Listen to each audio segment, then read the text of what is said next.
नमस्कार। हाल ही में सीए यानी कि नागरिकता संशोधन कानून पर सुप्रीम कोर्ट ने रोक लगाने से इनकार करते हुए इसके लिए केंद्र सरकार को 4 हफ्ते में जवाब देने को कहा है।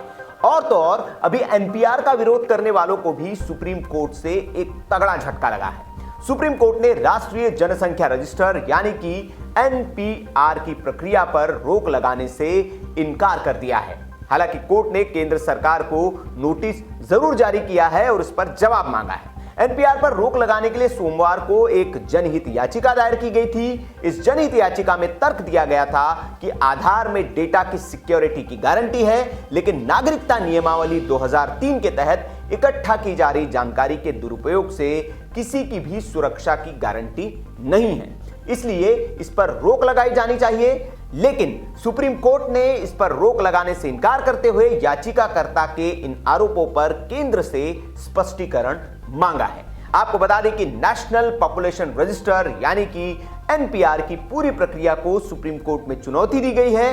कोर्ट ने इस मामले में केंद्र सरकार से जवाब मांगा है और कोर्ट ने कहा है कि अब इसकी सुनवाई नागरिकता संशोधन कानून यानी कि सीएए के साथ ही होगी।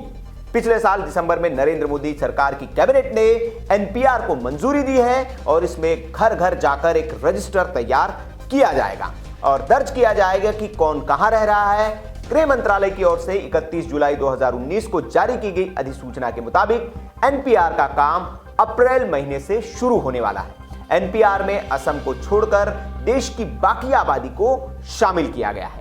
नागरिकता कानून 1955 और नागरिकता नियम 2003 के तहत एनपीआर को पहली बार 2010 में तैयार किया गया था। आधार नंबर से जोड़े जाने के बाद साल 2015 में इसको अपडेट किया गया था। दरअसल एनपीआर और एनआरसी का कोई लेना देना नहीं है और दोनों एक दूसरे से बिल्कुल अलग है, लेकिन अफवाह फैलाई जा रही है कि एनपीआर ही एनआरसी है और इन दोनों को जोड़कर देखा जा रहा है। वैसे आपको बता दें कि एनपीआर प्रोजेक्ट कांग्रेस सरकार का ही है। 2010 में कांग्रेस ने ही इसे लागू करवाया था और देश के कई तटीय इलाकों में पायलट प्रोजेक्ट के तौर पर डेटा भी कलेक्ट किया था, लेकिन अब कांग्रेस भी इसका विरोध कर रही है। यहां तक कि केरल और बंगाल सरकार ने तो इस पर राज्य में रोक लगा दी है और एनपीआर न करने का फैसला किया है। कांग्रेस शासित राज्य भी कह रहे हैं कि वे एनपीआर को नहीं होने देंगे। लेकिन सवाल यह कि क्या कोई राज्य प्रस्ताव पास कर इस तरह की रोक लगा सकते हैं? तो इसका जवाब है नहीं। संविधान विशेषज्ञों की माने तो नागरिकता, जनगणना और जनसंख्या से जुड़े मामले को संविधान में केंद्रीय सूची यानी कि यूनियन लिस्ट में रखा गया है। इसका मतलब यह है कि इन मुद्दों पर कानून बनाने का अधिकार सिर्फ संसद को है।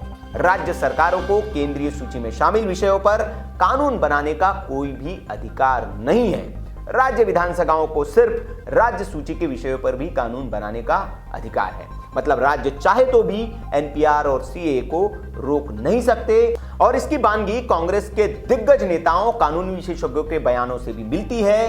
कपिल सिब्बल, सलमान खुर्शीद, जयराम रमेश और शशि थरूर जैसे बड़े नेता ये कह चुके हैं कि इस पर राज्य महज सियासत कर रहे हैं, इस पर कोई रोक नहीं लगा सकता। अब इनको उम्मीद सिर्फ कोर्ट से है, जिसने भी तत्कालिक राहत देने से इनकार कर दिया है।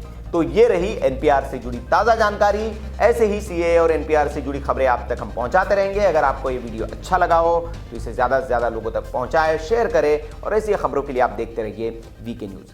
शुक्रिया, नमस्कार।